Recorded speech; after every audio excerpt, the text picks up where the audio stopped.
Magandang gabi po sa inyo mga kapatid. May sampa narito na naman tayo sa gawain ng Panginoon, ang pag-aaral ng kanyang banal na ebanghelyo. So mag-umpisa tayo sa verse 40. Pakibasa mo nga. Ang palagay ng mga tao tungkol sa kanya.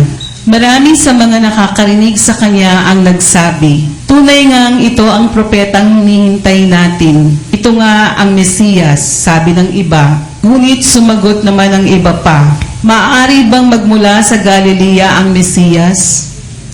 Hindi ba sinabi ng kasulatan na magmumula ang Mesiyas sa lipi ni David at sa Bethlehem na bayan ni David ipanganganak?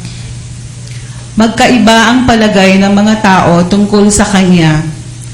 Ibig ng ilan na dakpin siya, ngunit wala naman mga ahas sumuli sa kanya.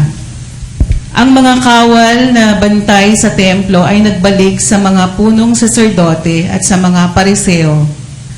Bakit hindi niyo siya dinala rito? Tanong nila sa mga bantay.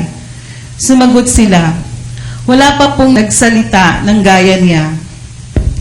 Kayo man ba'y nalinlang din? Tanong ng mga pariseo. Mayroon bang pinuno o pariseong naniniwala sa kanya?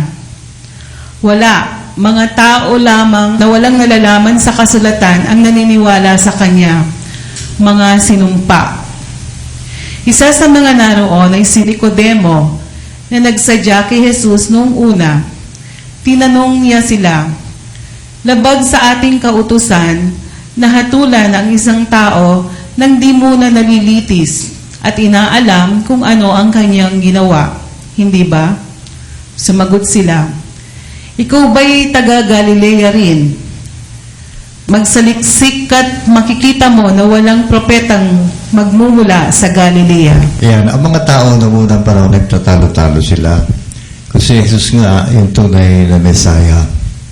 Si Jesus na parito para tuparin yung kasulat sa mga propeta sa Eskriptura. Ngayon, isulat na sa Eskriptura kay Propeta Micah na ang Mesaya ay ipapanganak sa pinakamaliit na bayan. Ang sabi sa Ingles, Ephrata, the smallest town of Judea. To you, the Messiah will be born. Yung Ephrata noong unang panahon, sa ngayon, yun ang Bethlehem. So, naprophesy na ang Messiah ipapanganak sa Bethlehem. At naprophesy na rin sa Eskriptura na ang Messiah ay manggagaling sa lahi ni David. Ngayon, itong mga pariseo, ang pariseo, yan yung mga taong self-righteous. Ang ibig sabihin ng Pharisee, separated ones. Yung ang feeling nila, napakabanal na nila. At nag-aaral din sila ng Eskriptura, kaya para bang iba sila sa mga tao. Kaya sabi, tignan mo, meron bang pariseo na naniniwala diyan sa tao na yan? Yung kayong mga, yung kayong mga tao, na wala namang alam tungkol sa batas, sumpain kayo. Kita mo mga taong yan, sinasabi, para bang ang feeling nila, kami alam namin. Kung talagang alam mo, bakit hindi mo kilala si Jesus? Di sana makikilala mo na siya ang tunay na Mesaya. Kung ikaw lang ay marunong magpakumbaba at marunong kang tumanggap ng kakayahan ng iba. Marami kasing tao, miski hanggang ngayon, di ba? Ang feeling ba nila, angat na sila ay mas magaling kaysa iba. Noong araw, marami kalaban ng Kristyanismo. Isa dyan yung tinatawag na Gnostics, ang relihiyonig Gnosticism. Sila yung mga taong matatalino. Ang paliwanag nila, ang aakyat lang sa langit, matatalino. Pag ikaw tanga, hindi ka aakyat ng langit.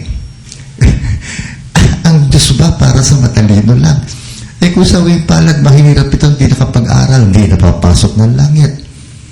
Ganon sila. Yun ang pagkaintindi nila. Pati ba sa matatalino sila, bilib na bilib sila sa sarili nila. At para daw sa kanila, history repeats itself, umiikot lang. Nag-upisa dito, history iikot, babalik na naman. Para sa ating mga Kristiyano, hindi. History is always going somewhere. Sa buhay mo, pinanganak ka, yun ang umpisa ng history mo.